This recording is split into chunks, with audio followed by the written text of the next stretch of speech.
కాపునాడు. సామాజిక న్యాయం కోసం సామాన్యుని స్వరం మీ కాపునాడు. కాపునాడు సమాచార లేఖ లెటర్ నంబర్ 201. గులకరాయితో రాజకీయమా? ఇటీవల ముఖ్యమంత్రి జగన్ పై జరిగిందంటున్న రాయి దాడి ఖండించాల్సిన విషయమే.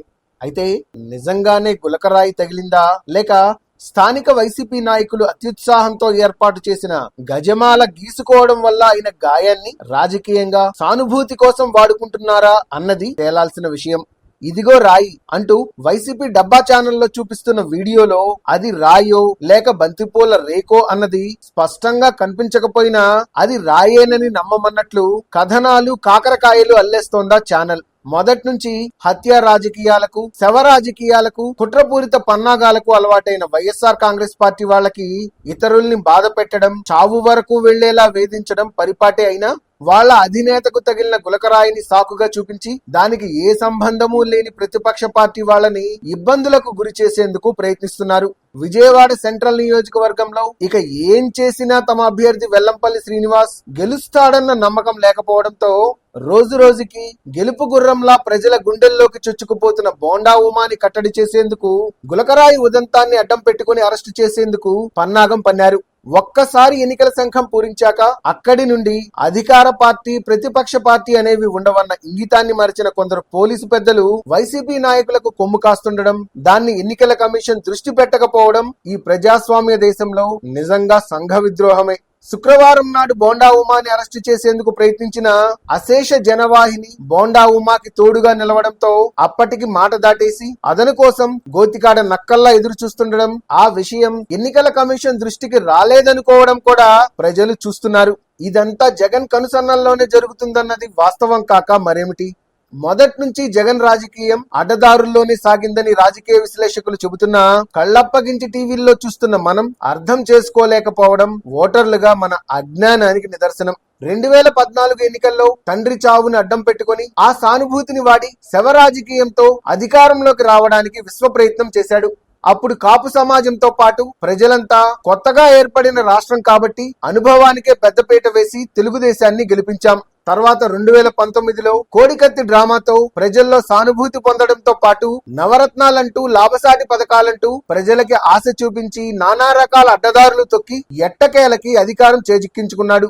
జగన్ అధికారం పొందడంలో తెలుగుదేశం పార్టీ కొన్ని వైఫల్యాలతో పాటు కాపులు తెలుగుదేశం పార్టీని వ్యతిరేకించడం కూడా జగన్ కి లాభం చేకూర్చింది. అయితే ఇప్పుడు 2024లో గులకరాయిని అడ్డం పెట్టుకుని మళ్లీ ప్రజల్ని మభ్యపెట్టి సానుభూతి పొందాలనుకున్న జగన్ కుళ్ళు రాజకీయాల్ని ప్రజలు తిప్పికొట్టడానికి సిద్ధంగా ఉన్నారు. తండ్రి మరణంతో శవ రాజకీయం, తర్వాత కోడికత్తి డ్రామా, బాబాయ్ హత్యతో హత్య రాజకీయం చేసి అధికారంలోకి వచ్చిన జగన్ అధికారంలోకి వచ్చిన దగ్గర నుంచి కాపులు, దళితులు, బీసీలు, మైనార్టీల పట్ల అమానుషంగా ప్రవర్తించడమే కాకుండా పనిచేయని బట్టల్ని నొక్కి నొక్కి ప్రజలకు మేలు చేసే ఏకైక ప్రభుత్వం తనదన్న తలపొగరుతో ఈ 5 ఏళ్లు ఆంధ్ర రాష్ట్ర ప్రజలకి నరకాన్ని చూపించాడు.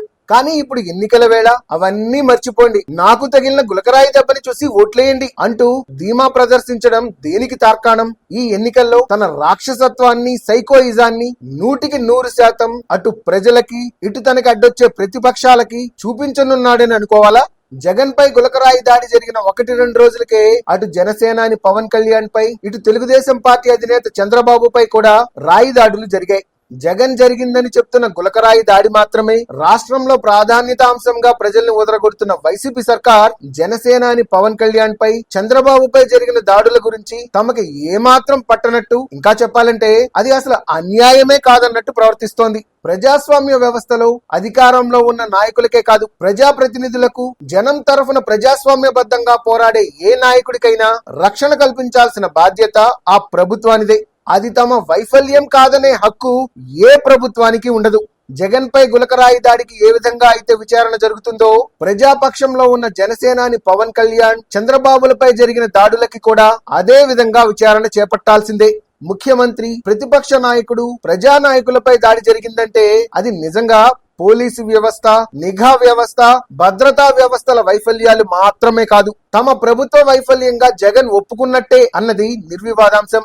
ఇన్నాళ్లు ఏ వ్యవస్థని సక్రమంగా పనిచేయనీయకుండా చేసిన జగన్ తనపై జరిగిందంటున్న దాడి గురించి చెప్పుకునే కంటే నిజంగా సిగ్గుతో ప్రజలకి మొహం చూపించకుండా పరదాల మాటునే కుళ్ళి ఏడవాల్సిన విషయం ఇది. అందుకే వ్యవస్థల్ని నాశనం చేసి కోరి తన నాశనంతో పాటు రాష్ట్ర వినాశనానికి కారకుడైన జగన్ ని యావత్ కాపు సమాజంతో పాటు ఎస్సీ ఎస్టీ బీసీ మైనార్టీలు జగన్ బాధిత వర్గాలన్నీ కలిసికట్టుగా ఓడిద్దాం. అప్పుడే రాష్ట్రాభివృద్ధి కొత్త చిగుళ్లు తొడిగి సవ్య దిశకు పయనం మొదలెడుతుంది. అభినందనలతో గాళ్ల సుబ్రహ్మణ్యం, కాపునాడు జాతీయ అధ్యక్షులు, కార్యవర్గ సభ్యులు, అఖిల భారత కూర్మి క్షత్రియ మహాసభ అధ్యక్షులు, ఓసీ కులాల ఐక్య వేదిక ఆంధ్రప్రదేశ్. సమాచారం సహకారం అన్న నినాదంతో కాపు సమాజ అభివృద్ధిలో మీరు భాగస్వాములు కండి. కాపునాడులో సభ్యులుగా చేరండి, చేర్పించండి. Please visit www.kapunaduindia.com. Read Kapunadu Monthly Magazine.